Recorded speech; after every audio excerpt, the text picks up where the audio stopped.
That's it, man. Game over, man. It's game over. Oh, no tears, please. It's a waste of good suffering. Fairly learned here.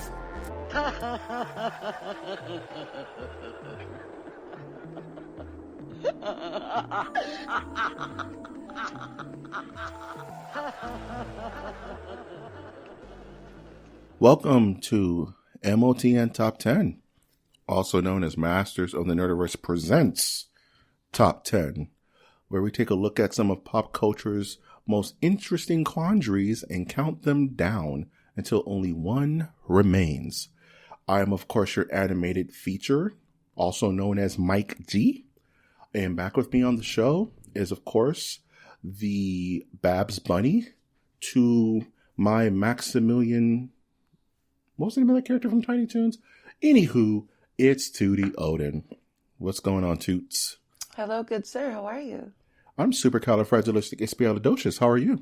I'm good. I'm just good. You're not that too? I'm not any of that, but I'm good. That's fine. Say it backwards. Do you want me to do a ghost face? I don't know. It's Fragilistic Cali Super. So how you been? I've been doing good. I've been doing very well. I've been very busy, extremely busy actually, but fun, good busy, positive busy. So, are you busy like on the run busy, like Harrison Ford in The Fugitive busy? Or are you busy like working girl, Melody Griffith busy? Let's go with the first one. The second one sounds weird, ostentatious. I don't know. No, I'm a working girl. What's that about? I think she was it was about 80s businesswomen with the shoulder pads. Oh yeah, I want to be that one. Yeah, it's cool. Yeah, those things look like they hurt. Man, they're like they're gonna yeah. Yeah, 80s level business shoulder blades suits. coming through, ladies. I'll cut you. I am all business. It's called a blade for a reason. I can type. I don't know. I don't know. I don't know what we did back then. I don't know what happened. Women can do stuff now. Women can do stuff now. We were just tiny babes. Speaking of babies, we're going to be talking about actually our top 10 favorite children's animated shows and series. So just to kind of give some emphasis on what this is actually going to be covering is kid shows that are of the animated variety that we kind of are our top 10. So we're going to be counting these down based upon our experiences, our love for these shows, and kind of see how our list kind of tie together and see if we have any that match. See if we have any that don't. That's what I love about these top 10s. Different views, different shapings of personalities. So I'm really excited to know, Tootie, were you a Saturday mornings cartoon kid? Oh, yeah. Saturday mornings, Monday through Friday mornings. Monday through Friday mornings after school. After school cartoons and Saturday mornings were basically it. But I had a routine in the morning as well. What was your routine? They were... X-Men came on in the morning back then. Conan the Adventurer came on in the morning back then. So I watched that one for sure. You know what I mean? There's, everybody had the routine as a kid. So most of my cartoons are from, our era. You know what I mean? Yeah. From, basically a lot of them are from when we grew up.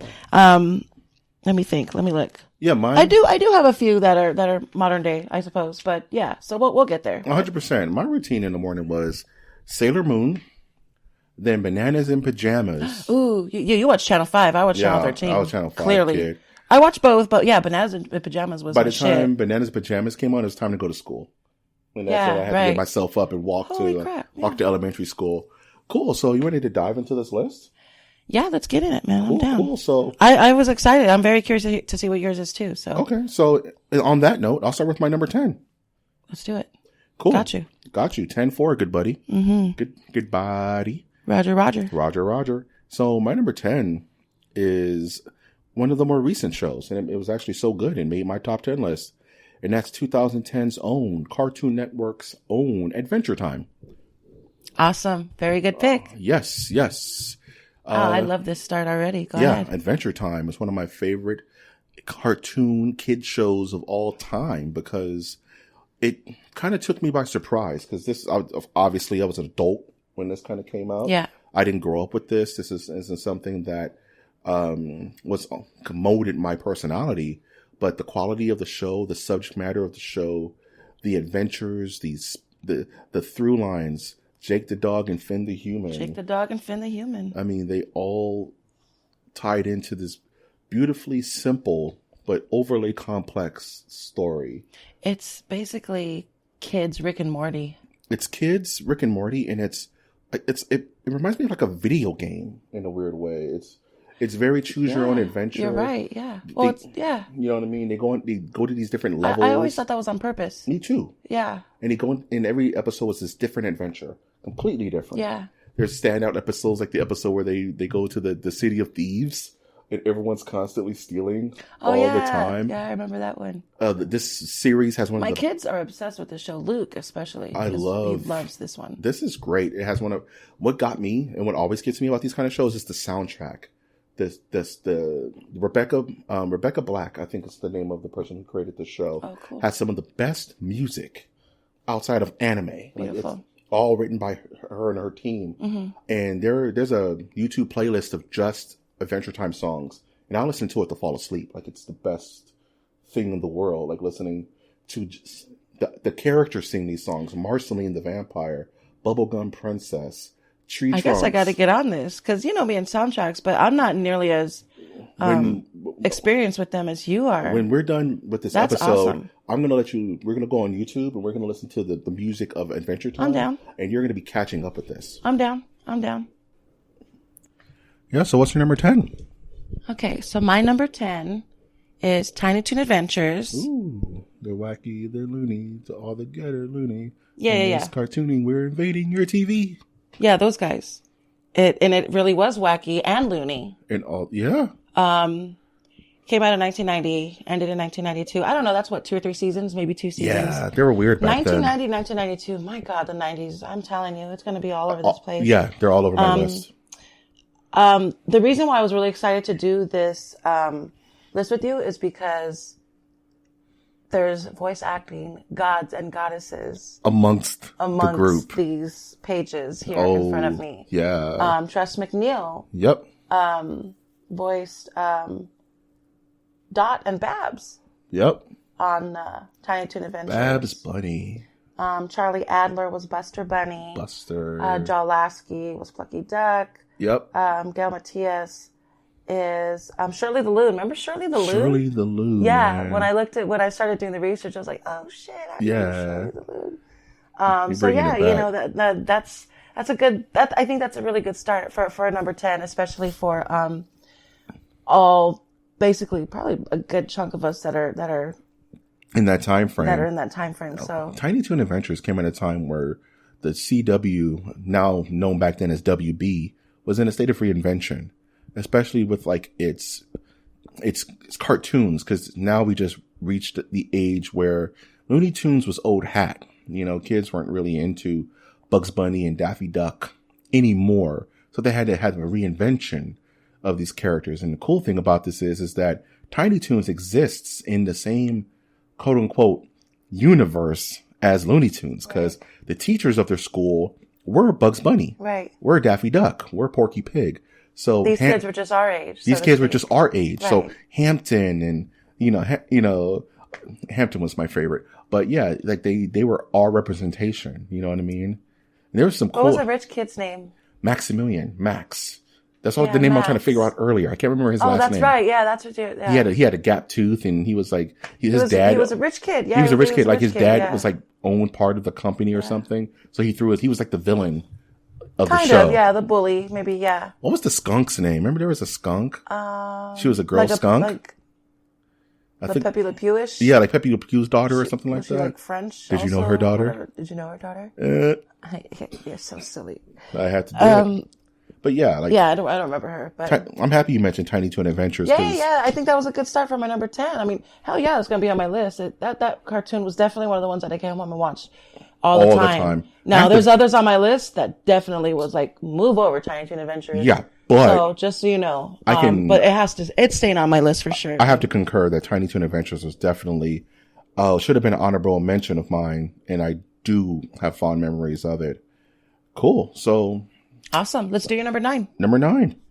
Another Cartoon Network alum, funny enough. 1996's own Dexter's Laboratory. was a big show for me as a kid. That's right. Yeah. Because it played with a lot of different things. Funny enough, the Big Bang Theory was pretty much totally ripped away from Dexter's Laboratory. So, you know, all the main characters of Dexter's Lab were kind of brought into live action with Big Bang Theory. And there's even like a chart that shows you each character. Well, I gotta see that. Yeah. I mean, at least the YouTube theories and charts on that, because I've never seen either one. Dexter's Lab? I've never seen that. I've seen episodes of it. I've never watched it. You know, I've never really watched it like, oh, it's one of my favorite cartoons. And Big Bang Theory, no, I never gave it a time of day. Dexter's Lab was cool because Dexter was this the most nerd you can possibly be. Oh yeah, that I did get from. And his parents were completely unknowing, and that he had this super kind of like Dr. No, James Bond level laboratory where he made anything and everything. But he had his bratty sister Dee Dee, who was constantly running in and being his foil in a weird way, and it played with ideas of kind of sibling rivalry, but at the same time, he loved Dee Dee. He would defend her all the time. There was Mandark, his nemesis, who was Sheldon, pretty much. He's the Sheldon of the show. Kind of reminds me of Phineas and Ferb, the way you describe it. 100%. It was kind of cool. the predecessor of a Phineas and Ferb, of a Jimmy Neutron. You know what I mean? They did things like Super Friends, where they had Val Hallen, who was the Thor, but he was also like Eddie Van Halen. And it had, oh, that's hilarious. It was neat. It was like in Kronk and Dial M for Monkey and all that crazy stuff. It was very heavily influenced by anime, very heavily influenced by Marvel Comics. There's a lot of nods to Dexter's Lab episodes. I say all the time, what is it? La two omelette fromage is the only French word he knew. So he's just saying, I want a cheese. He's like, I want a cheese omelet. He would say it to other girls in school, and they would swoon and go, oh no.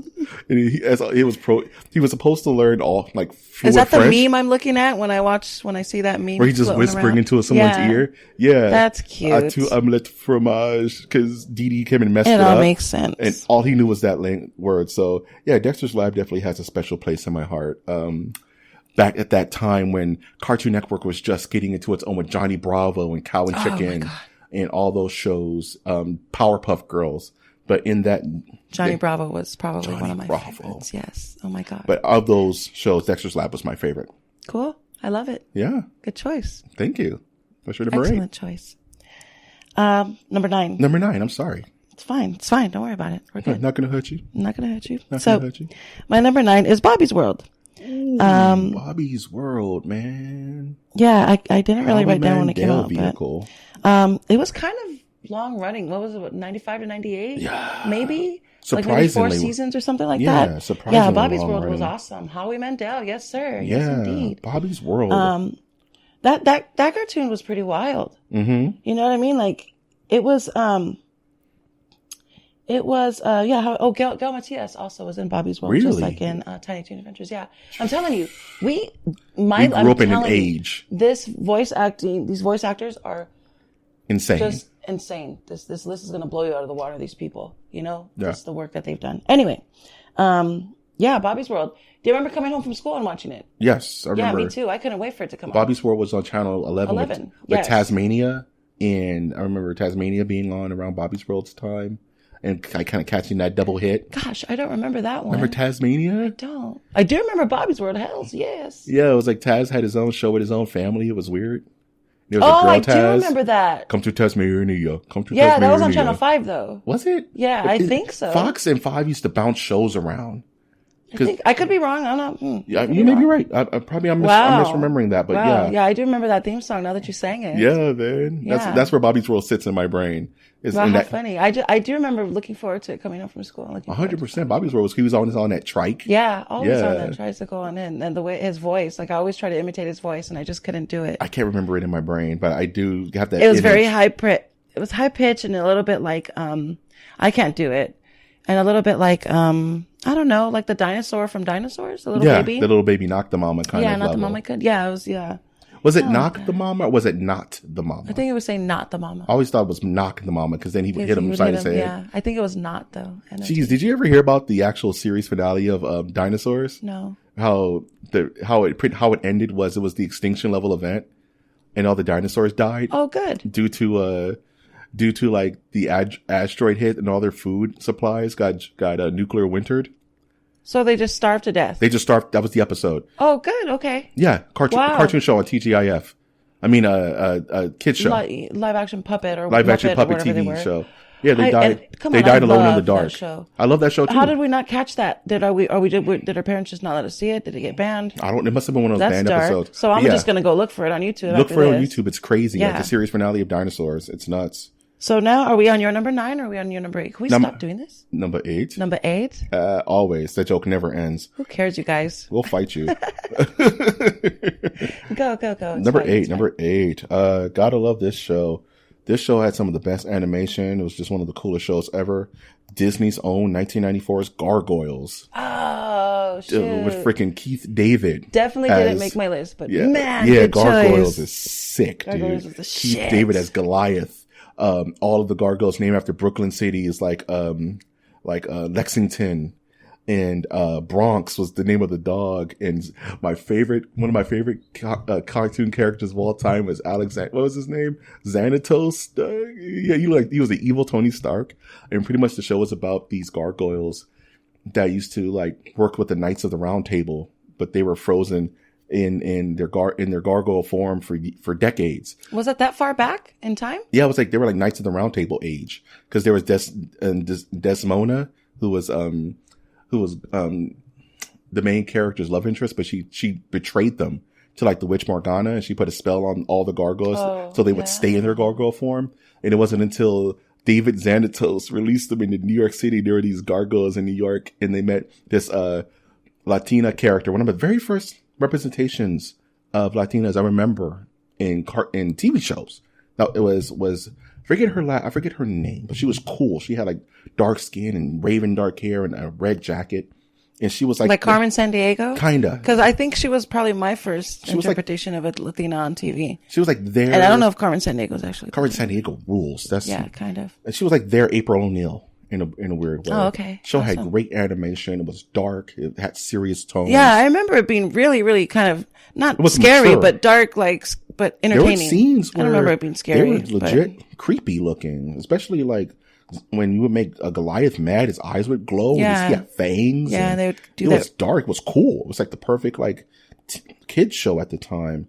And it started introducing me to more mature content. You know what I mean? Like just a little bit, right? It's not anything too cartoony, but at the same time it just started to turn it up a little bit. So yeah, Gargoyles. That was a pretty unique cartoon for Disney. And they never brought it back. At the time too. Yeah, there's been no right. remakes. There's been no TV. There's been nothing. Is it on Disney Plus? Yes. Oh, okay. So cool. hashtag get yourself to Disney damn Plus. It. They better start paying you seriously, because I'm just plugging the hell out of it. Yeah, no kidding. I swear they pay me. Oh my god. They pay me in Gargoyles episodes. So fine.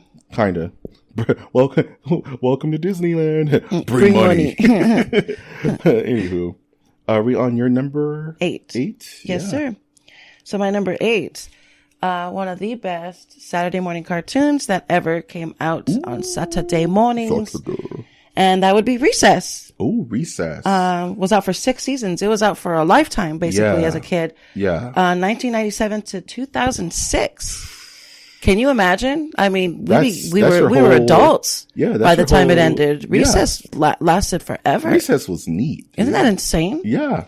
They ended up going to college, I think, didn't they? Yeah. There was one of those things where it did like a time jump at some point, right?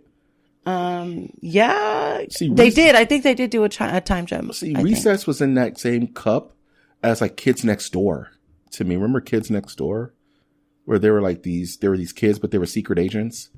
And they had to fight against the adults. Whereas Recess was like, there's these kids and they only hung out at recess. Weren't they, the Boxcar Children? Wasn't that like the interpretation of the Boxcar Children, the books or something? They almost used like weird steampunk, like all their stuff is like how kids would make it. So all their equipment was like made of like wood and trees and that's the bubble Boxcar gum. Children, I think. Yeah. But yeah, Recess was cool because Recess had the schoolyard rules. They had recess had its own little world. Yeah. Its own government. Its own like laws and they had a king. The playground had a king, for crying out loud. And everyone respected the king. That was funny. And once school started, it was fair game. You know, once you were in class, everything was just fair game. You know, it was only the playground that all these, on recess that all these like rules were in place. The myth of the kid who did a complete flip on the. That's right, on the swing set. On the swing set, that was a great episode. Who was your favorite character? My favorite character was the nerdy girl with the gap teeth and the glasses. Gretchen. Gretchen. She was cool. Yeah, she was cool. Obviously, mine's Spinelli. For obvious reasons. If you follow me on Instagram, I mean, not exactly the most feminine female of the bunch. Spinelli was cool though, dude. She kicks ass. She kicked ass, dude. I will kick your ass. So kick your ass. I love her. She was my favorite, hands down. So that's my number 8. Recess. Come on, man. Recess rules. Yeah, that was another one. I definitely got up and looked forward to. 100%. Yeah. Yay. Yeah. Go. Your turn, sir. Number 7. Yes. That's strictly number 7. That's strictly for Tootie. My number 7. I'm going old school for this one. I'm going back to 1984. My number 7 simply is Muppet Babies. Muppet Babies. My number 7 is Muppet Babies. Dreams come true. Number 7. Want to talk about Muppet Babies? My number 7 is Muppet Babies. Yes, 1984 to 1991. I absolutely want to talk about Muppet Babies. Babies, dude. I knew it. It's happening. It's already happening. It's already happening. We just collided completely. Yeah. What happened? Okay, so cool. Muppet Babies, dude. That's sick. Muppet Babies rules. It's one of those. Jim Henson, Greg Burr, Barbara Billingsley. These are all iconic. Rusty Taylor, Katie. And you know what? I think my favorite thing about Muppet Babies was the fact that we could never see Nanny. Nanny, you saw her socks. You saw, it almost reminded me, remember in Tom and Jerry, the black like maid? You only saw her feet in her dress. Yes, and when her Tom would apron. act up in her apron, she would go and like straighten Tom out. It was reverse where Nanny was always on the periphery of all their little adventures. You know what I mean? And you never saw Nanny. Yeah, you only heard her voice, Nanny. Right? How did you imagine she looked?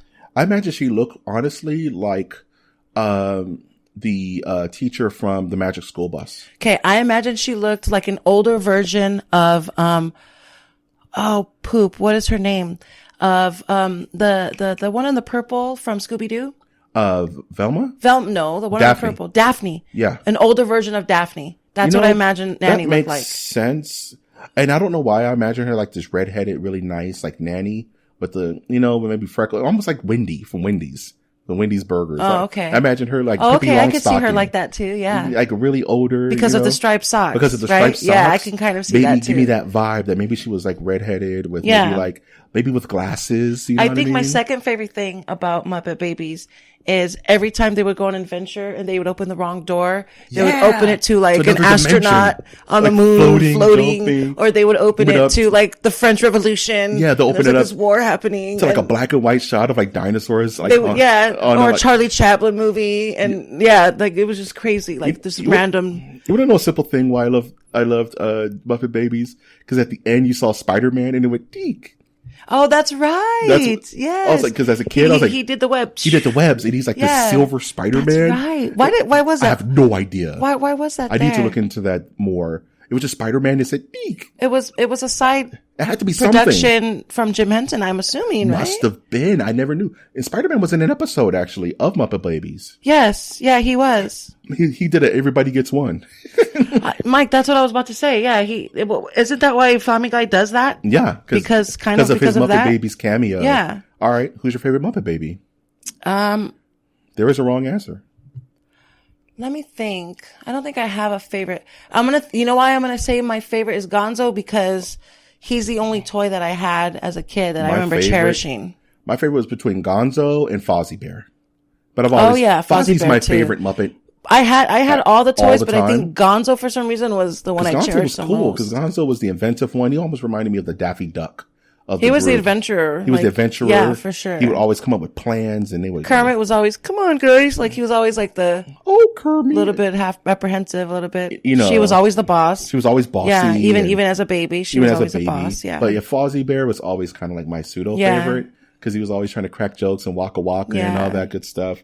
But yeah, Muppet Babies, number 7, dude. Ah, that's our number 7. That's our number 7. How cool is that? Huh? How cool is that we linked up like that? That's super nutty. Super cool. And just so you guys know, we don't actually go over our list together before we No, record he doesn't things. let me. He's an asshole. He doesn't let me. I will never. I want to go over it. I Nope. want to rehearse, and he Nope. doesn't. He just says let's flow. So we do it. I like this. I like the surprise.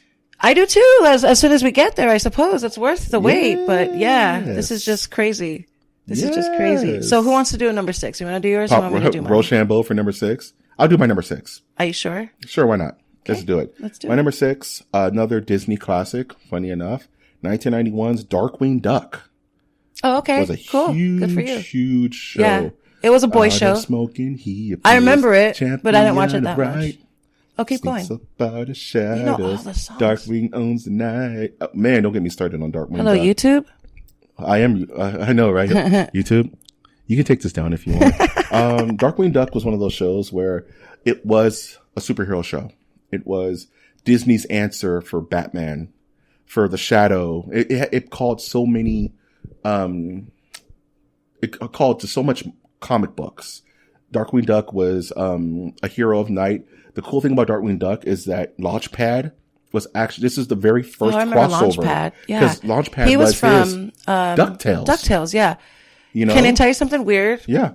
I had a crush on Launchpad when I was a kid. Launchpad was the man. Yeah. Dude. He was all buff and he knew how to fly I had a planes. crush on him. He was cool. DuckTales was he one of wasn't my mean. shits, He was yeah.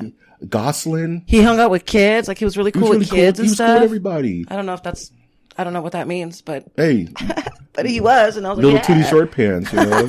it's all something. It's all something honorable. Yeah, I did. I had a cartoon crush on Launchpad. And Darkwing Duck had one of the coolest, like, rogues gallery. He had Negaduck, who was like his anti-reverse evil side of himself. He had Bushroot. He had Taurus Bulba. It was like watching Spider-Man. It was like a mix of Spider-Man and Batman in one character. And I gotta catch that cartoon again because Darkwing the way Duck you, was you know, the awesome. way you describe things sometimes it's like, well, yeah, you know what? Why have I not watched that? Why have I Darkwing not Duck was listened to cool. that? Why have I not? He was the terror that flaps in the night. It was just one of those iconic characters. And I remember I wanted this Darkwing Duck toy so bad. And my dad got it for me because I got A's in school and it would lit me up, dude. It was the coolest toy ever. Do you remember the toys? Was it McDonald's giving away Darkwing Duck toys? Because I remember getting those for sure. I never got Darkwing. Oh, I got all the villains and I got Gosling. I never got Darkwing. I think we did have Darkwing. Oh, I was so jealous. I Remember think we those did have McDonald's Darkwing. toys where the Looney Tunes were like dressed as superheroes? Yes, I do. And, you can interchange their outfits They were and stuff like clip-ons, that? right? You They were can clip on clip-ons. their outfits. Yeah, And that was so Bugs Bunny awesome. was Superman. Daffy Duck was Batman. The Taz was the Flash. It was so cool. But Man, yeah, I'd give anything to get those back. I would because give. I think they sell them we at had our 'em. favorite comic book store, and I'm going to give a plug to Jeffrey's Comics in Gardena, Oh, California. cool! No kidding. Yeah, I think Jeffrey's has them. I would so love to just see them. I'm going to in try person, to like- go by and see if I can pick those up because Oh, how cool is they're kind that, of man? cheap, but I love them. How cool is that? 100%. I want to go. Let's go. Let's go. Let's go. Let's go. Wow. Number 6, Darkwing Duck. Awesome. Beautiful. What's your number Good 6? choice. Number 6. Get ready. Get ready. My number 6 is The Tick. Shut Yes. up. I'm so mad because I didn't make my list. Ran for 3 seasons, 94 to 96. The highlights of the cartoon era for afternoon cartoons. Go. The Tick Go, was go. hilarious. It was hilarious from beginning to end. There's too many ironic characters and just Yeah. Chip and Dale. Like what was it? What was his name? Chip and Dale. Chairface Chippendale, dude. Yeah, it was, right? Chairface Chippendale. He was Deflator Mouse. He was one of the weirdest characters to me. He was a villain who had a chair for a face and it talked. That's one of my episodes. That's one of my favorite shows because there was an evil tick named Barry. He was an asshole. The what interrogator? The what interrogator? Yeah, I mean- Sarcastro, Dinosaur Neil. Sarcastro. The only other one I remember is American Made because she was on there very often. American Made rules. I just made a joke about this on the weekly show about the episode where they go to Arthur's sister's wedding and he's Jewish and Tick was like, "Can I be Jewish?" And he was like, "No, Tick, you're Jewish." Arthur's his sidekick, yes? Yeah, his the moth bug eyes, sidekick. yeah. And Arthur gets turned into a giant tongue. And he's like crawling on the floor. He's like, I can taste the floor. I can taste everything. It was this weird satirical show. And I just loved every bit of it. A cartoon SNL skit. Yeah. Wasn't it? Ants and pants. Tick had to keep going to superhero therapy because his phobia was ants and pants. And there was a villain who was just ants in a giant suit. When it would like dissipate, Tick had a nervous breakdown and just kept going to therapy. Yeah, I love Tick. Yeah, me too. Cartoon. I saw that first on Comedy Central. Yep. No kidding. Yep, that's where I found it. Really? Comedy No, Central. I remember being on Channel 11. It was on Channel 11. It was on Fox. Yeah. But when I that was another one of those things where I made my own Tick tape. And so I'm wondering if maybe it was just a little bit more provocative, being that it was on Comedy Central first, and they transferred it to Fox. Washed it a little bit more. A little bit maybe, but it wasn't for a kids. lot. But Tick wasn't really that controversial, I don't think. No. It was just very mature. A little bit mature, very, very, like you said, a lot of satire. It was in that same kind of vein as like The Critic and like Duckman. Remember Duckman? No, I remember The Critic, but I remember The Critic being more like of an adult show. Not really The Critic show. was there for, Jurassic. So what is the Tick kind of like on the line? Because it's on a the kid's line. show. But it is a kid's show. It is a kid's show. And that's much like Adventure Time, right? 100%. Sits on the border. On that border. Yeah. And that's where my list was so kind of hard to do because I was like, it was so hard for me not to, and I'm just going to put it out there now, not to add anime.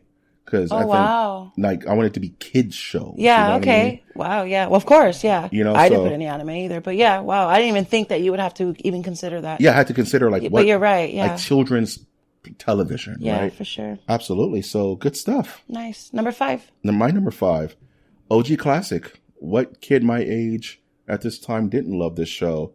Of course, I'm talking about Teenage Mutant Ninja Turtles. Okay, yes.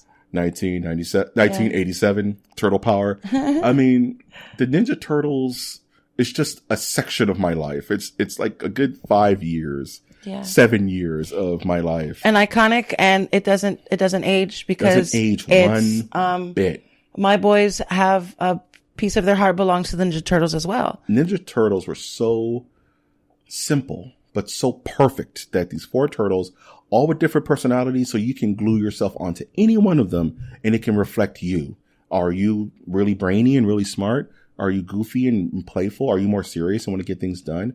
Are you the outsider? Do you feel like you always have to fight for people? Like, there's a Ninja Turtle for you.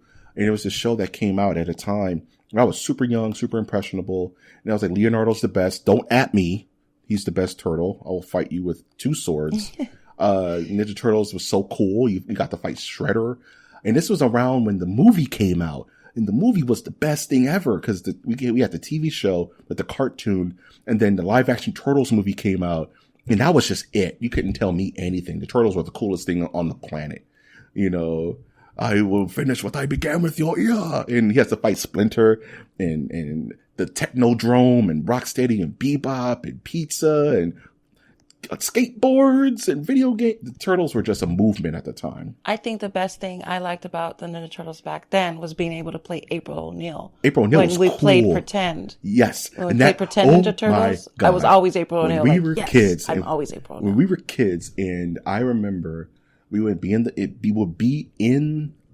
dress based upon what turtle we wanted to be that day. So if I knew we were going to play Ninja Turtles, I wore blue because I was going to be Leonardo. Yeah. And my cousin Jonathan would be Michelangelo because that was his favorite Ninja Turtle. We would play at my old elementary school, and everybody would claim it. And our one girlfriend would be like, I'm April O'Neil. And my other girlfriend would be like, I'm Karai. I'm Shredder's daughter. And the one kid would want to be Krang because he was the tallest one, and we would all fight my homie who was Shredder. We would all play pretend and bring our little toys to school. It was a big thing. Everybody, that's what we did. Yeah. We didn't have our faces in phones. We're buried in our technology. We had to make our own fun on the playground. Yeah. Especially as big nerds who couldn't play basketball. I'll never take it back. Yeah. Never take it back. I'll never take that back. We weren't cool enough to play basketball or football, or we would go find a little corner. We were LARPers. Yeah, we were LARPers. We would find a little corner of the playground where nobody would bother us. Cool, man. We would run around being Ninja Turtles. So 100% Ninja Turtles is my number 5. It's beautiful. I love it. It's amazing. Cool, man. Good choice. Yeah, 100%. Of course, yeah. Yeah. Of course. Yes. But of course. But of course.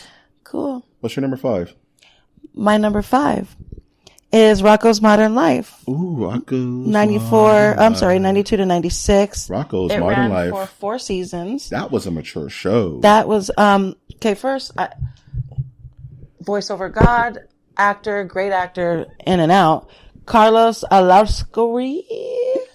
How do you say his name? Alarcuri? Alarcuri? Yeah. Alarcuri? Yeah. I never say his last name, but you know exactly what I'm talking about. I know exactly what you're talking about, yeah. He was also in Reno 911, by the way. Mm-hmm. He was, he was that one character. Wasn't he played Garcia? Garcia. Was that his last name or something? I didn't know that. I didn't put that together till way later. Yeah. Rocco's, there is some scenes in but Rocco's. he is a voiceover god, for sure. 100%. Ton of he stuff. obviously plays Rocco. Oh, baby, oh, baby, I think oh, Tom baby. Kenny plays, Hef. Heifer. Yeah. Dude, that show was so over our heads. We had no idea what we were watching. Oh yeah, no, that's for sure. That show was crazy. I think the only things that I got out of that show was the dynamic between him and the frog neighbor, because they were always fighting each other. Turn the page. He was a nerd. Who was also his boss, I believe. Yeah, the little turtle, roly-poly looking dude who was the nerd. Wasn't his name Herbert? Herbert. I just remember him having a comic book collection and having the turn the page, wash your hands. Turn the page, wash your hands. Oh yeah. Turn the page. Turn your page, wash your hands. Turn the page, wash your hands. What stuck with me as a kid is Rocco would always be thrown and fall into like the bosom of this giant like frog woman, and she would go, "How dare you?" Yeah, I think that was the neighbor. His toad boss, his wife. He would always like fall into like the butt of his toad wife, and she would fling him across the room. And I was like, "What am I watching?" And then finding out later on that he worked for like a phone sex. He was a phone sex operator as his job. Yeah. And as a kid, you just didn't get it. It went right over your head. Yeah, well, and then there wasn't. They left a lot to the imagination too. Exactly, of course. But it was, as an adult, you're right. It is. It's one of those shows you watch back again. You're just like, did you ever watch the reboot, the Netflix thing or whatever? No, it was? I was scared to watch it. Yeah, me too. I haven't watched it either. I didn't get any good feedback from it. Yeah. So I didn't hear anything about it. I just heard it didn't make any sense, and but I was like, but hello, that's Rocco's Modern Life. So, that's really basically the only thing that I heard about it. Yeah, 100%. Period. So, you just take from that what you want. You will. I still haven't seen it. Let's put it that way. But yeah, that's definitely on the list. Number 5, Rocco's Modern Life. What channel did that come on? Nickelodeon, right? Nickelodeon. Yeah, Nickelodeon. Mm-hmm. It was around that time. Yeah. It was that whole, and just the unsung heroes of that time frame, Rugrats. Yeah, no kidding, right? Real Monsters, right? Just like All Real Monsters was another great show. So just shout outs to those if they don't make our list. So for real, thank you. 100%. Number 4, on you. Now it's starting to get crazy. Number 4. Now it's really starting to show Mike G. Woo, let's do it. Number 4, Fox, 1992. X-Men, the animated series. Yeah.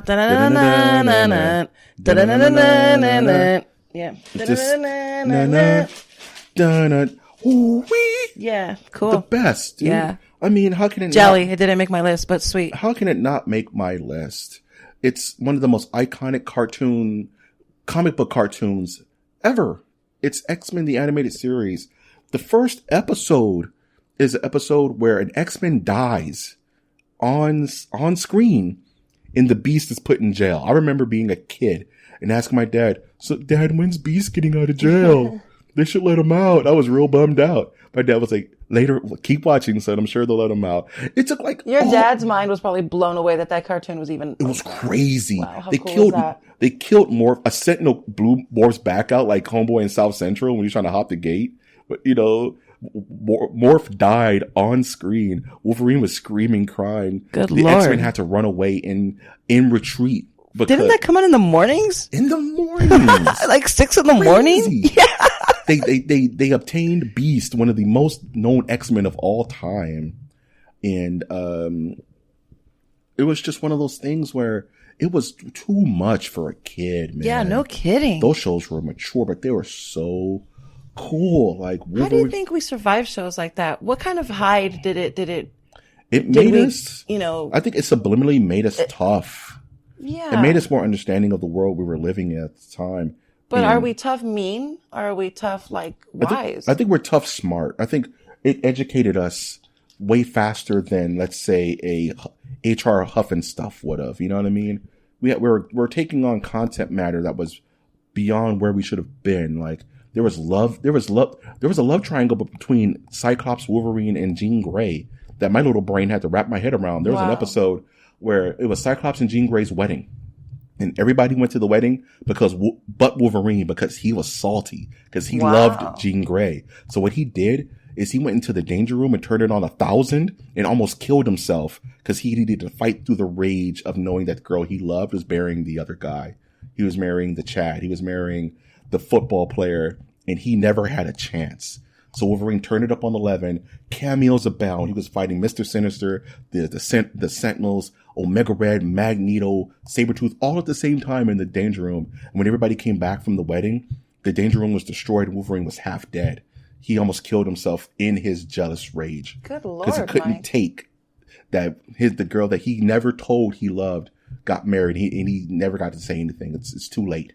You know what I mean? There's subject matter like that. And then you had to go to school. Yeah. And see your crush and feel like Wolverine because your crush was hanging out in the arm of some other guy. You're like, I'm Wolverine. I'm sure. I have no first danger grade, room. Yeah. Like first, second, third grade, into the danger you room. start getting into that mindset. Jeez. It's crazy what that show covered. That's excellent. The Dark Phoenix saga is still the best representation of that comic outside of all these movie tries. Spider-Man was in it. Doctor Strange was in some episodes. Captain America. It was just the perfect. And this beats out Spider-Man the animated series because I think X-Men is a superior show to the Spider-Man animated series. Oh yeah, no, I agree there. And I didn't watch any. I can't say I didn't watch any. Spider-Man was okay. I did watch some of the Spider-Man. I'm not going to knock the Spider-Man. It's still good if you choose one or the other. But X-Men for me, they're twins in a sense. 100%. Except they're two sides of the same X-Men's coin. But X-Men was just written better. It was in wild, my opinion. yeah, and it was mature. So yeah, X-Men the animated series, going to cons, learning that Cyclops was my favorite X-Men because he was just cool and he was the leader. I'm a sucker for leaders. Leonardo, Captain America, Cyclops. I like leaders in blue. What can I say? So yeah, number 4 is X-Men the animated series, Fox. This one's for you, more. This one's for you, more. He slices off the head of a sentinel. Real shit, man. And then school. And then learn. And then really bad pizzas with chocolate milk. No. We had cafeteria food is amazing. No, our cafeteria food was garbage. Public school, baby. Garbage. That mess was cardboard. Garbage. What's your number 4? Okay. My number 4 is Beetlejuice. Ooh, that was a good show. I'm so happy you mentioned 1989 that. and 1991. Nickelodeon, right? 4 full seasons. I didn't realize. Beetlejuice came on. Was that Fox? Channel 11, yes. Oh, Fox, yeah. Do you remember it? Mm-hmm. Like the whole intro was godlike. That was definitely another show that I could not wait to get home and watch. And it was also a show that I used to play pretend out in the playground. You were Lydia Dietz, right? Time, of course. Because she wore that red spider dress.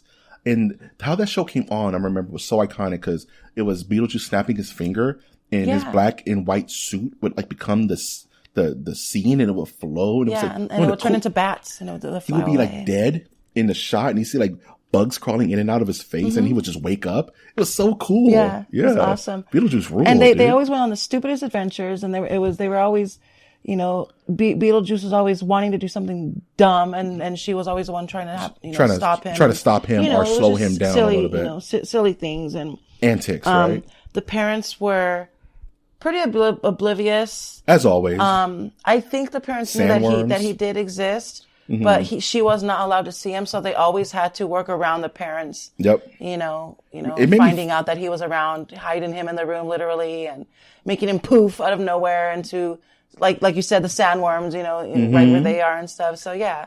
My headcanon cool cartoon was that it took place after the movie.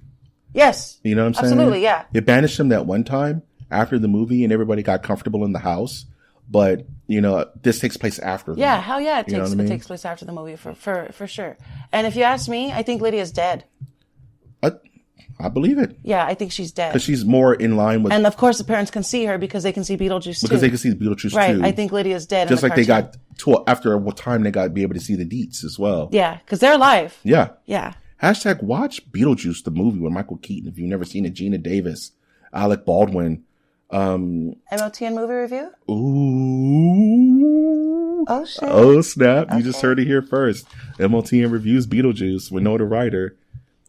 Cool. I will go insane and I will take you with me. Such a good movie. Yay. Good stuff. Such a good cartoon. Such a good cartoon. Yeah, it really is. Dang, you got to catch the cartoon. 100%. Watch the movie first, then watch the cartoon. Because seriously, it's not a theory. Lydia Dietz is dead. Yeah, because she's more in tune. She doesn't even look like her parents. She's dead. She looks like Beetlejuice. And she's ghost white. Yeah, exactly. You know what I mean? And she's gotta be dead. Yeah, she's dead, man. And she's floating in between the afterlife with Beetlejuice. Yeah, exactly. Like with ease. Like so nothing. Something's got to be up with that. Yeah. Cool. Yeah, cool. I'm glad you like that. Absolutely. We on your number 4 now. We're on my number 3. You're number 3. Sweet. Let's do it. Speaking of movies you should watch, then watch the cartoon. My number 3, and this is where it gets tough because this is really, really tough. But yes, this number 3 is one of my favorite cartoons of all time. That's 1986's own The Real Ghostbusters. Oh, cool. I love the cartoon. And another character that I had a crush on was Peter Venkman. The cartoon. The cartoon version the cartoon of Peter version, Venkman. Yeah. This is another, and I've mentioned it before, I would make my own tapes. So my mom made me a real Ghostbusters tape where it had dozens of episodes that I watched it till the tape wore. I snapped the tape. That's so I broke it. I watched it every single day. Your mommy loved you. My mom loved, don't get me started. It formed me so much. And it had the old 80s commercials on it. So you'll see like the old 80s man, commercials. Can you imagine if you still had that? I would kill for that tape. It's somewhere. God. It's somewhere at my grandmother's. That'd be so cool. But the Real Ghostbusters had Slimer. It had Venkman. It had Winston. It had all of them going on these weird adventures. Every episode, that was also, this is kind of a running theme for my list, mature content. They were dealing with ghosts and dead people and demons. And one of my favorite episodes is the chicken episode where this guy lives next to a chicken restaurant and it drives him crazy. So he sells his soul to a demon to remove all chicken from Earth because he hates chicken so much. So the chickens all get pulled out of the earth and the Ghostbusters have to like find this guy and the demon tricked him and the guy's turning more into a chicken as the episode goes on. And he starts to get all gaunt and weird. He almost looks like a demon himself. And they find that the demon didn't kill the chickens. He just put them in a pocket universe. So there's like this weird alternate reality where there's just billions of chickens just stuffed on this planet. So the Beatles just have to pop this kind of reality bubble and the whole city gets flooded with a planet's worth of chicken. And the guy just loses his mind. And there's the episode where it was an episode with a ghost who was tied to a horse and carriage, and he was running to his wife because she was giving labor, but he dies on the way there. Jesus Christ! And he can't get off the horse and carriage, so his spirit is tied to this trail, and he can never stop running it. Why do I remember it being more of a comedy than? It's funny, but there were just some really heavy stuff. Yeah, like yes, it was funny, and there was funny episodes, and there were cool episodes. It's just some episodes were nutty. Like there's an episode where they all got like ghost AIDS in a weird episode. It was crazy where they killed this ghost like in a steel mill or something, but the ghost splattered everywhere and attached to their bodies.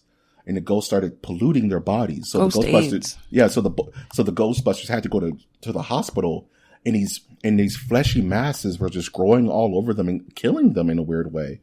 So they had to figure out why they were sick.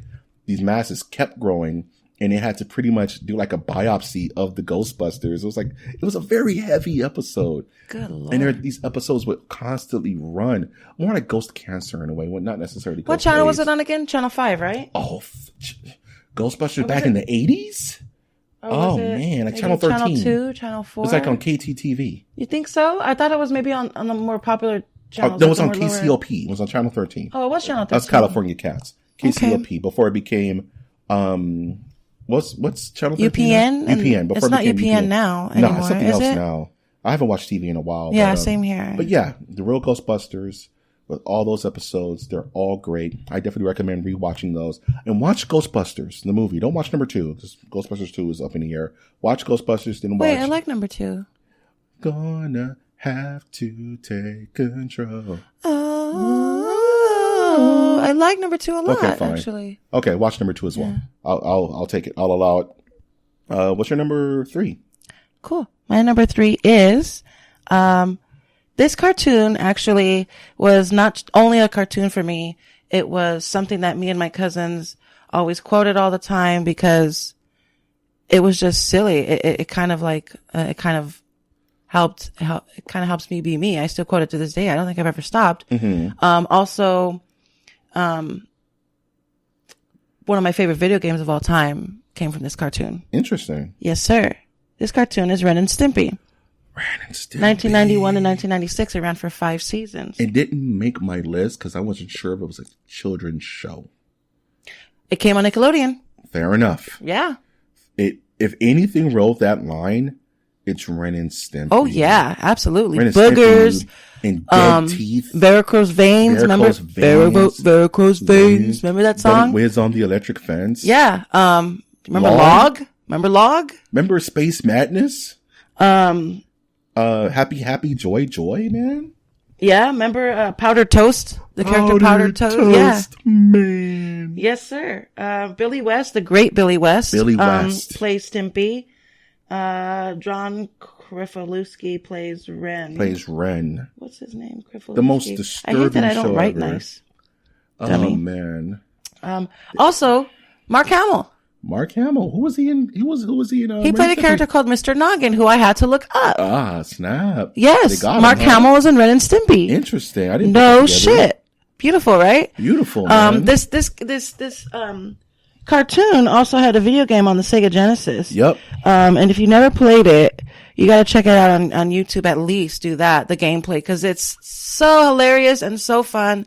There's a level where you have to, jump through sleeping animals in cages because you're at the zoo. And if you don't make it, obviously they kill you by eating you alive. Mm-hmm. There's another one where you're, flying this flying machine, but it's powered by your farts, and somebody's blowing air into your butt.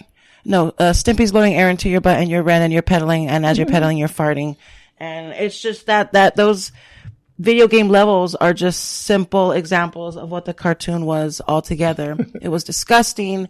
The animation itself was detailed and grotesque. It was detailed to the point of nauseous. Right. The hair and the boogers and the way they did eyeballs. And it was just, it was an awesome cartoon.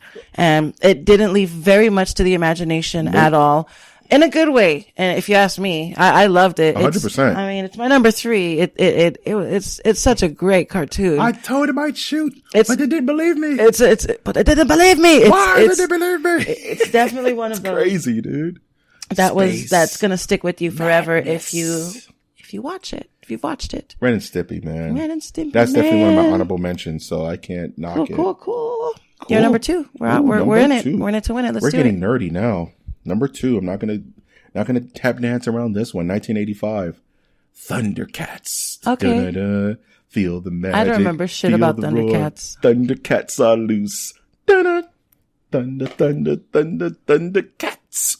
So there's a picture of young Mike. This is my nerdiest photo I've ever taken, and my mom has it at work. There's a picture of me in my Superman underwear, or Superman pajamas, because back in the 80s we had these themed pajamas, so you can get Batman pajamas.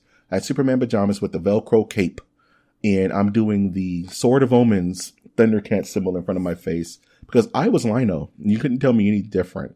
Thundercats was a cartoon that had some of the best animation in the world, and this is one of those shows that I caught when I was very young. I was a little kid. I was maybe 4 or 5 years old. Yeah, we were babies when Thundercats came around. Yeah. But I was on Thundercats tough with Lino, with Mumra. It's definitely a boys' cartoon. It is the for boys' sure. cartoon. Yeah, that's why I wasn't really that into it. The most action boys. Oh hell yeah! Marketing like a MF, dude. I'm sure. Cheetara and Mumra. I can quote Mumra's Awakening by heart. You know what I mean?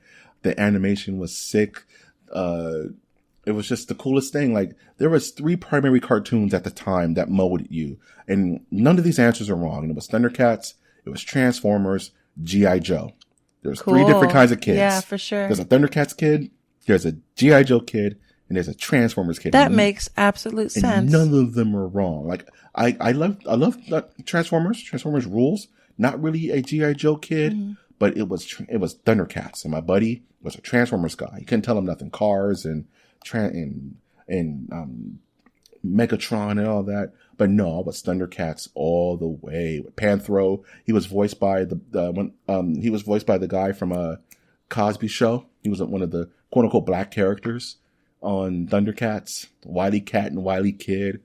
Which guy from? There's several black people on the Cosby Show, bro. To be more specific, not Theo. He was voiced by Bill Cosby's brother.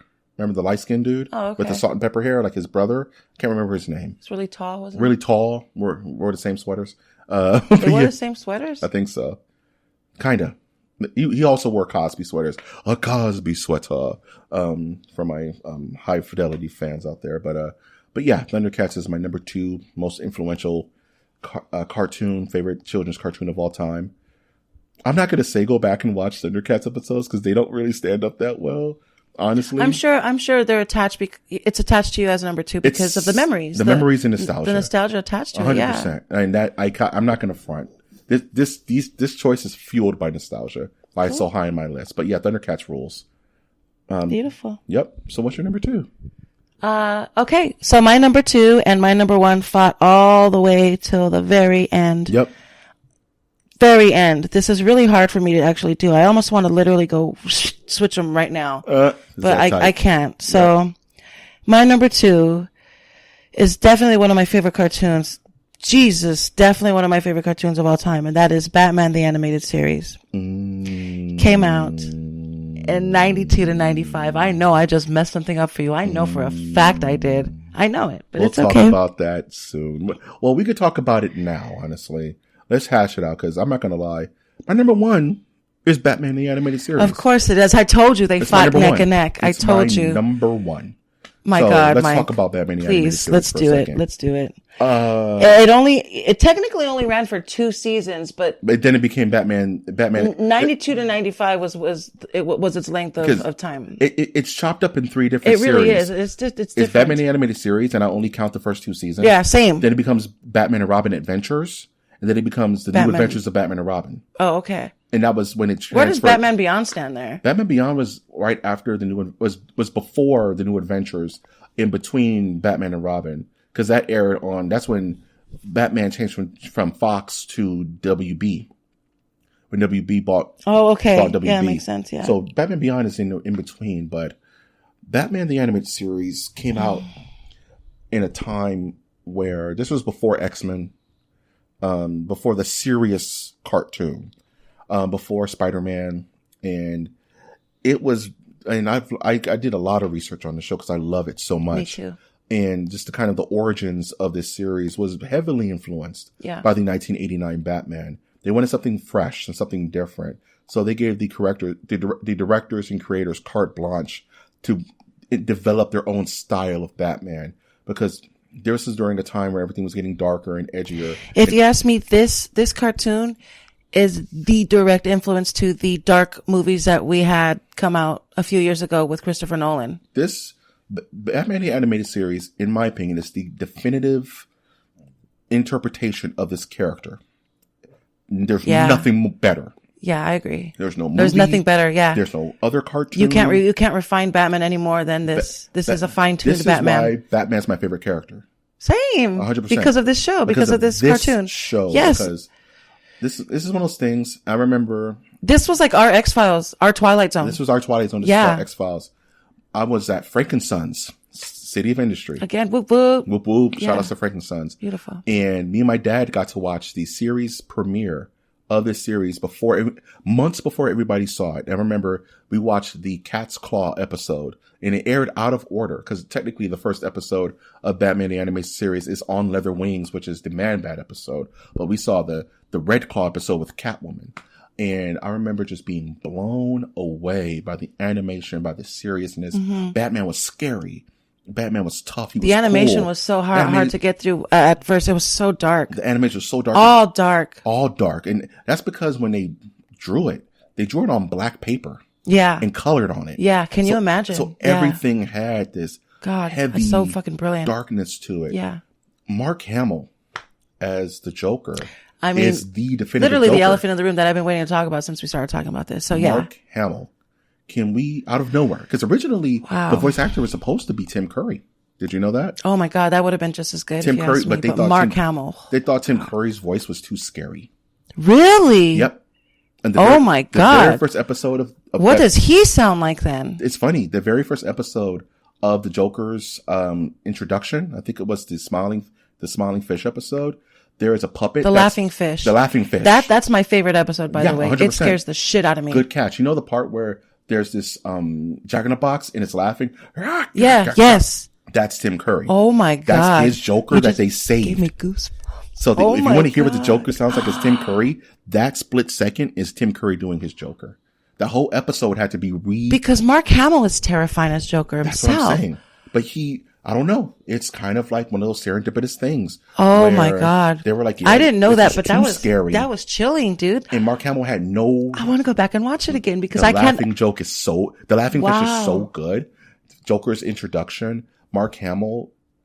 Who knew? Can you imagine what his face looked like as he was doing this? Insane. So much good voice acting talent on this show. Kevin Conroy, Batman. Kevin Conroy, Batman. When I read comics, I read it in Kevin Conroy's voice. Me too. It's that crazy. Yeah. Pretty much any Batman I'm looking at, whether in cartoon form or real life, I would love it to be in his voice. He is Batman. A joke were made so iconic in this show. The Two-Face 2-part episode is masterful. The Heart of Ice, the Mr. Freeze episode 1 awards. It was so good. Oh yeah. It won like a Golden Globe or something like that. The Mr. Freeze episode. Beautifully shot. The Clayface episode. Amazing stuff. Ra's al Ghul episodes. They dove real into the lore. Robin's Reckoning. The birth of Robin. That's right. He was on there. Seriously. Ra's al Ghul was on there. Robin, Bane episode before Bane was a thing, man. Back when in the 90s, like this series was so good for so long, and it birthed the entire DCEU, Justice League Unlimited, Static Shock, the Superman, the animated series, Batman Beyond, the Zeta Project. Like there were so many cartoons that shaped kids' imaginations. Did you have a second favorite aside from this one? The Batman cartoons that came out that it birthed after? Outside of Batman the Animated Series, I think my favorite series outside of in that same universe, was Justice League Unlimited. And that came on Cartoon Network, did it not? Yes. Yeah. Okay, I remember that one too. And that was one of the first ones. I think that came out after Batman, right? Yeah, it came out. And I remember it came out way later. Why do I feel like? Because Superman came out after that. There was an issue, not an issue, but like everybody was kind of hyped for the way they were drawn. Like their costumes were a little bit darker, like 100% shades, and it was just like kind of modern looking. Or because it was too light at first, because it was very fun and light, and they were like, no, let's make it more akin to where it came from. Yeah. So they darkened everything up. They introduced Green Lantern, who was black. You're not kidding. John Stewart. This cartoon really did. It was the birth of this kind of mature animation, and there's a lot of source material that owes so much to Batman the Animated Series. Like you said, we wouldn't have Batman Begins. We wouldn't have, you know what I mean? Yeah, I certainly don't think so. We wouldn't have Spider-Man, Sam Raimi, because this was the doorway for people to think this is not for kids. Let's tell real stories. I remember, we saw Batman Begins in theaters together. Yep, I remember. And I remember telling you they're going to play the music, Mike. They're going to play the music, Mike. I was waiting for it. Me too. I was waiting for it. And the violins and Batman Begins would get so close. They would get so close. You could tell they almost wanted to do it. They almost wanted to do it, and then they never went for it. And I was like, that intro, dude. The intro to Batman, the animated series. Because it sounded so much like the Danny Elfman music, but it was his own thing. Yeah. And I you got to shut me up because I could talk about this all night. Batman the Animated Series. I'm so sorry. I didn't mean to spoil it for you, but I mean, you have to understand. Yeah, it's that iconic. Very good. It's really good. So, what's your number 2 then? Did we already do your number 2? Yeah, we already did my number 2. My number 2 was was Thundercats. Oh, so the only one left is my number 1. That's it. What's your number 1? Wow, Mike, this is crazy. Yes, ma'am. And we can always go back to talk about Batman if you want to. That's fine. It's fine. I'm all Batmaned out. We're good. So my number one. I'm never all Batman now. And I'm sorry because I should have made it my number one. That's totally fine. This is insane, right? So my number one is the Animaniacs. Ooh, the Animaniacs. Yeah, Animaniacs, 93 to 98. It ran for several seasons. That is a strong series, isn't it? That is, Mike. Nothing ever like it. They'll never make another thing like it. Slappy Squirrel.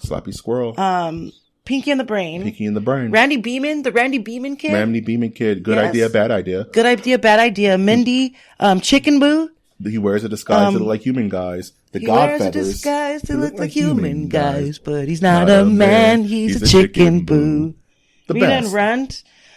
Yes, this cartoon was the cartoon I came home to look. I look forward to. Was so ahead of its time. Man, it was leaps and bounds ahead of its time. And the pun after pun, everything is so sharp. funny.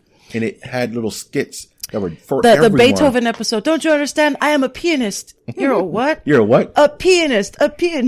The Prince episode. Good night, everybody. Remember the Prince joke? Yeah, the Prince. Oh yeah. What was it? Do you have Prince? Oh, I have Prince. No, do you have fingerprints? Yeah. And she was like, I'm not going to do that. Yeah, and Prince smiled a little bit. He was like, yeah. Like, what in the hell, man? Yeah. Yeah, that cartoon was too much. Dude. Pinky and the Brain. Birthed an entirely different. They got their own spin-off. You know what I mean? From this show. Which didn't last very long, but it was still really good. Great. It was still really good. It still had a fingerprint. Animaniacs, though, that was great. Yakko, it was good. Tress and McNeil Dot. played Dot in this as well. So she's all over the place. For the States. Nancy Cartwright played Mindy also. Really? How cool is that, huh? Interesting. Right? I didn't know that. Right? The States song alone is why this show is epic.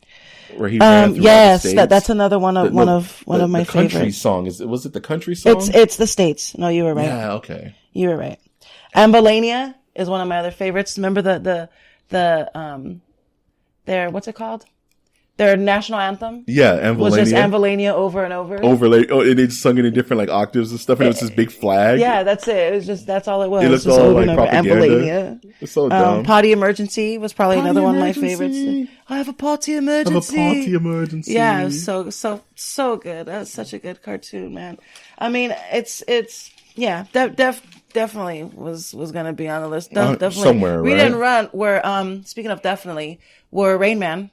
Yeah, 100%. Yeah, 100%. Rain Man. Mm-hmm. So yeah, that's my list, Mike. I'm so sorry. I feel so bad that no, it's fine. I'm happy we're able to talk about it together. I fucked up your Batman. Not at all. But of course, it was gonna make my list, and again, it was gonna be number 2 and number 1. There was no ifs, ands, or buts about that one. Yep. But it was a tough call. Very good. Well played. Very well played. Well played. Want to do honorable mentions? Yes, let's do some honorable mentions. You want to go first? I'll go first. Yeah. Okay. One big honorable mention that almost made my list and it got swapped out at the 0 hour was a pup named Scooby-Doo. I love me some a pup named Scooby-Doo. I hated that cartoon. I loved it, man. I loved the theme song. And Scooby-Doo, Where Are You? Was a little before my time. It was, yeah. It wasn't one of those things that was on all the time. It was, but it didn't catch me like the Jetsons or the Flintstones or anything like that. But a pup named Scooby-Doo was cool. Because the Jetsons was good. Jetsons was really good. I still hope that it takes place in dystopia. But anywho. Ooh. Yeah. Like you never saw the floor. You never saw it's Mad Max on the floor. That's why they're up there. That's why they're up there. It's Elysium. It's straight up Elysium. I like it. Doug definitely made my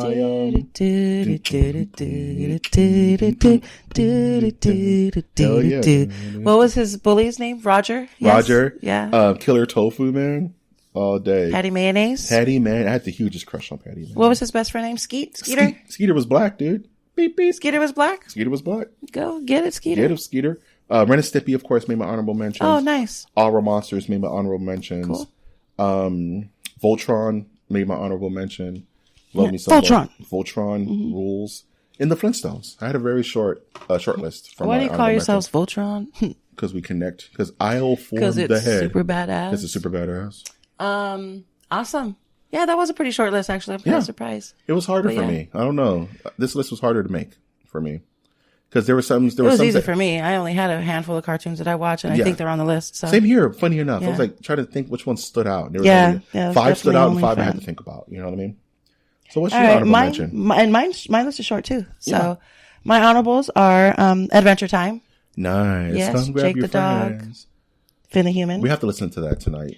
My other honorable mention is Static Shock, which you mentioned a little bit earlier. Yeah. Yeah, that was really cool cartoon. From Batman the Animated Series. one of the first black superheroes we got to see on 100%. TV. I'm still back mad then, that in prime time, pretty much. I don't know why Static doesn't get more play.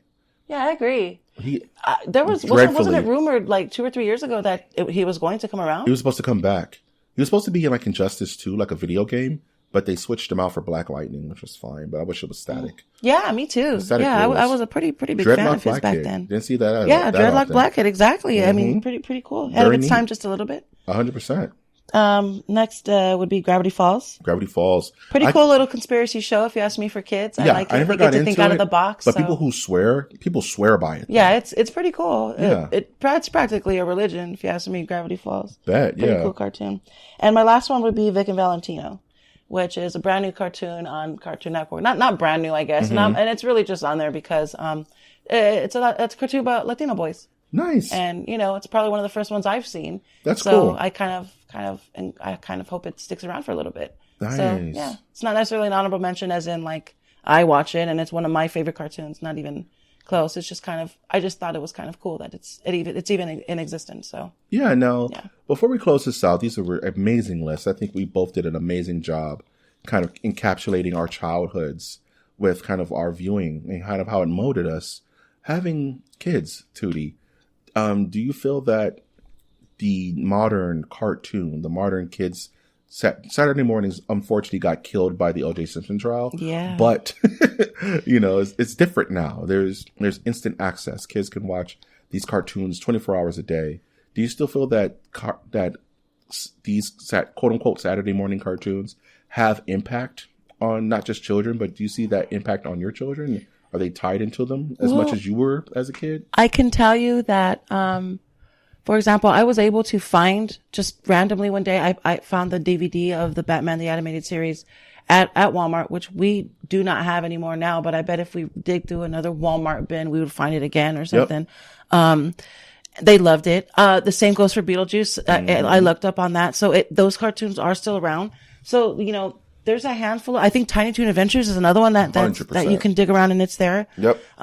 They love every single one of them. They didn't really take to Tiny Toon Adventures, but they loved Batman and they loved Beetlejuice. So just like their mom, they gravitated close to the darker cartoons. Yeah. They love Gravity Falls to this which is a cartoon that's out now. Mm-hmm. I think the last episode was a couple years ago, maybe a year ago. Yeah, it ended. Yeah, Mm-hmm. it ended, but they do love that cartoon, which is, a modern day cartoon. Cool. So again, they gravitate to the darker cartoons, the satire, the conspiracy, the stuff that I did. And, I don't know if that's because they're being raised by me or if that's just their own personality. Their own personalities. But we'll see, because like I said, Luke loves and is obsessed with Adventure Time. Adventure Time is one of my favorites. You and him can go head to head and do trivia, and he'll match me. He may match you. He'll match me even more. He's all day that show, and yeah. So, I mean, it's definitely different. You know what I mean? It's really, really hard to get kids, and I try to think about it this way. Video games, we were obsessed with them. We were always on them the same way that they like to be on the tablets. Yeah. It's different. It's different, but I have to equate it to that because 100%. The only thing I can say is we survived doing that. I think we're both pretty intelligent people 100%. aside we're from functioning humans. all of our dead brain cells that we kill daily with all these cartoons and all of these video games and whatnot. But we turned out all right. We're gooder than we than we could have been. We weren't on the streets cutting people for for hopscotch and stuff. We're much gooder than most of the folks is. Good is. I don't know. Good stuff. But yeah, I mean, I don't know if that answered your question, but 100%. Yeah, 100%. And I agree. I think it's just different. I think we live in a different generation. Of course, but kids. I think we definitely lived in the better generation of cartoons, Oh yeah, we were in the golden age. Our cartoons got away with a lot more than the cartoons are today. But again, you have cartoons like Adventure Time who aren't really pushing boundaries, but at the same time allowing kids to think out of the box. That your kids are going to be able to view these as their adults and see them in a different light. Yeah, for sure. Like we viewed our cartoons in a different light. Yeah. And any of these cartoons on our list, I highly encourage anybody to watch, especially now as adults. I bet they're even more fun as adults. You know what I mean? 100%. Animaniacs is my god, it's brilliant. Yeah, Looney Tunes. I'm dead every single time I watch an episode. I can't believe I was watching this as a kid. Right? Yeah. So yay. Cool. That was fun. Thank you so much. Absolutely. Thank you for being on. Where can we find you?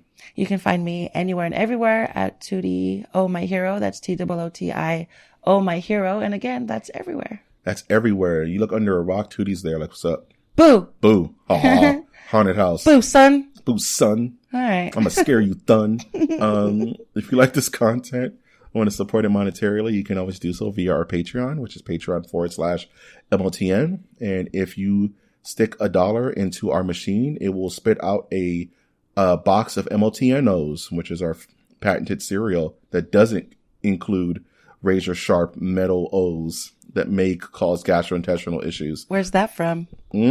A show that couldn't make this list because it's not for kids. It's not a kid's show. Oh, geez. But if you want to support us non-monetarily, you can always subscribe to our channels, which is also at Twitter, which is at MNerdiverse. You can also like our content through all of your podcasting avenues. You can comment on our episodes because feedback is good. How are we doing? Yes, no, maybe so. Let us know. And if this is your very first time listening to the show, and this is your first episode, I would first like to say thank you and welcome you to the Nerdiverse.